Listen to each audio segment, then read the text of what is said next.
Assalamualaikum warahmatullahi wabarakatuh. Sahabat Laila Robbi yang dirahmati Allah.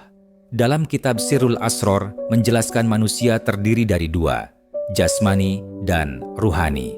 Jasmani adalah manusia pada umumnya, sementara ruhani adalah manusia khusus, yaitu manusia yang merindukan negeri asalnya, negeri kedekatan dengan Allah, Al-Qurbah. Kembalinya jasmani ke tanah kelahiran adalah kembali menapaki tangga surga. Ia berjalan melalui ilmu syariat, tarekat, dan makrifat. Dan bila ia beramal syalih, maka ia melakukannya tanpa ria, tanpa pamrih, dan tanpa mencari pujian. Sahabat Laila Robbi dalam buku Sirrul Asror Surga memiliki 3 tingkatan. Pertama, surga mawa di alam mulk, yaitu alam nyata. Kedua, surga naim di alam malakut. Ketiga, surga firdaus di alam jabarut.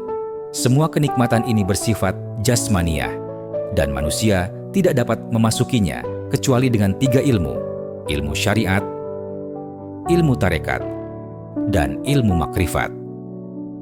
Rasulullah bersabda, hikmah yang sempurna adalah mengenal al-haq dan mengamalkannya adalah pengetahuan tentang batin.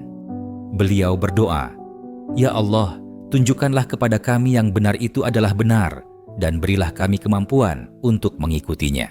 Dan tunjukkanlah kepada kami yang batil itu adalah batil, dan berilah kami kemampuan untuk menjauhinya." Dan sabda beliau yang agung, orang yang mengenal dirinya, maka ia akan mengenal Tuhannya. Sahabat Laila Robbi, kembalinya manusia khusus adalah wusyul, sampainya ruhani kepada Allah dengan ilmu hakikat. Ia mengesahkannya di alam lahut, alam keabadian, tempat yang hanya bisa diraih oleh hati yang hidup. Di saat jasad tertidur, hati manusia khusus bisa pulang ke negeri asalnya.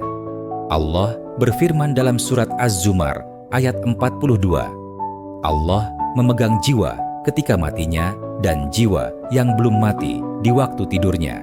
Maka dia tahan jiwa yang telah ditetapkan kematiannya, dan dia lepaskan jiwa yang lain sampai waktu yang ditentukan. Karena itu, Rasulullah bersabda, tidurnya orang alim lebih baik daripada ibadahnya orang bodoh.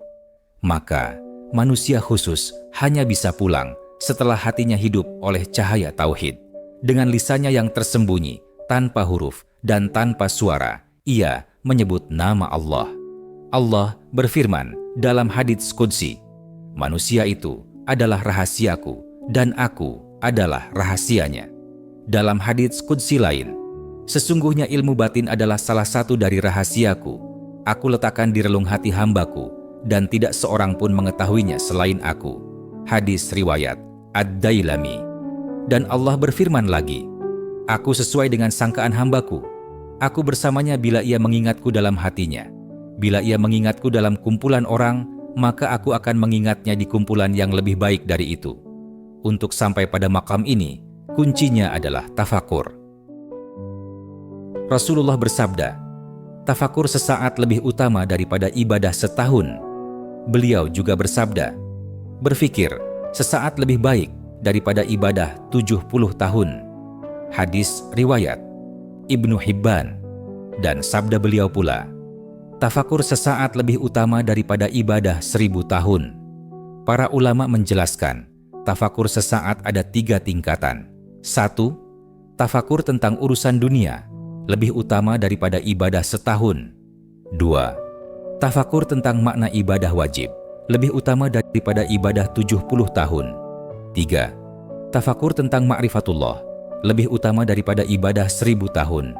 Inilah al-irfan, ilmu sejati, ilmu tauhid. Dengan ilmu ini, seorang arif mampu wusyul sampai kepada Allah. Kalau ahli ibadah berjalan kaki menuju surga, maka ahli makrifat terbang menuju hadirat Allah. Sampai disinilah lahir insan hakiki, kekasih Allah, mahram, sekaligus pengantin Allah Azza wa Jalla. Abu Yazid Al-Bustami berkata, para wali Allah adalah pengantinnya. Mereka tidak dapat terlihat kecuali oleh mahram mereka. Mereka tercenung dalam hijab ketenangan di sisinya, dan tidak seorang pun dapat melihat mereka kecuali Allah Ta'ala. Allah berfirman dalam hadits qudsi, "Para kekasihku berada di bawah naungan kubah-kubahku. Tidak ada yang mengetahui mereka kecuali aku." Yahya bin Mu'adz Ar-Razi berkata, "Para wali adalah wewangian Allah di muka bumi, dan hanya para syidikin yang mampu mencium aromanya. Harum mereka menembus hati orang-orang beriman, membangkitkan kerinduan kepada Allah, menyalakan ibadah, dan melembutkan akhlak. Mereka larut dalam fana, sirna dalam cinta, dan hanya melihat al-haq dengan mata hati." Sahabat Laila Rabbi, seorang wali, sering diberi karamah. Namun karamah itu bukan untuk dipamerkan. Bahkan banyak wali tidak menyadari karamah yang ada dalam dirinya. Kitab Al-Mirsyad menjelaskan, karamah adalah tangga awal. Seorang wali memiliki 1000 maqam. Barang siapa mampu menapakinya, niscaya Allah mudahkan ia mendaki makam-makam berikutnya. Sahabat Laila Rabbi, marilah kita siapkan hati agar hidup dengan cahaya tauhid. Perbanyak tafakur, zikir, dan amal syalih. Semoga Allah memasukkan kita ke dalam harum wewangian para wali dan menuntun hati kita untuk selalu rindu kepadanya. Wassalamualaikum warahmatullahi wabarakatuh.